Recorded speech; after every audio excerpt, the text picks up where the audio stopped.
اس دن کا خوف کرو جس دن اللہ تمام رسولوں کو جمع فرمائے گا، پھر پوچھے گا تمہاری امتوں کی طرف سے تمہیں کیا جواب ملا؟ رسول عرض کریں گے کہ ہمیں کوئی علم نہیں، بے شک تو ہی غیب کی ساری باتوں کو خوب جاننے والا ہے۔ یہ واقعہ اس دن ہوگا جب اللہ فرمائے گا، اے عیسیٰ ابن مریم،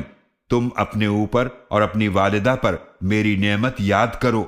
جب میں نے روح القدس جبریل علیہ السلام کے ذریعے تمہاری مدد کی۔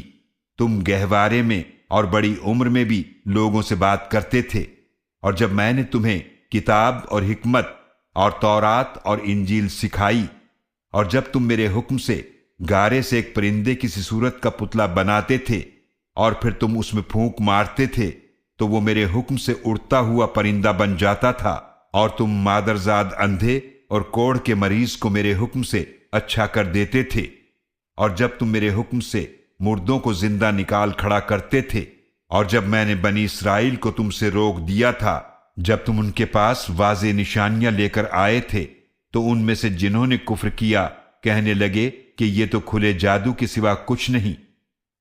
اور یاد کرو جب میں نے حواریوں کے دل میں یہ ڈالا کہ مجھ پر اور میرے رسول عیسیٰ علیہ السلام پر ایمان لاؤ، تو انہوں نے کہا کہ ہم ایمان لائے، اور اے اللہ تو گواہ رہ کہ بے شک ہم فرما بردار ہیں۔ جب حواریوں نے کہا تھا، اے عیسیٰ ابن مریم، کیا آپ کا رب ایسا کر سکتا ہے کہ ہم پر آسمان سے کھانے کا ایک خوان اتار دے؟ عیسیٰ علیہ السلام نے فرمایا، اللہ کی نافرمانی سے ڈرو اگر تم مومن ہو۔ انہوں نے کہا، ہم تو چاہتے ہیں کہ اس میں سے کھائیں اور ہمارے دل پوری طرح مطمئن ہو جائیں، اور ہم مزید یقین کے ساتھ جان لیں کہ آپ نے ہم سے سچ کہا تھا، اور ہم اس پر گواہی دینے والوں میں سے ہو جائیں۔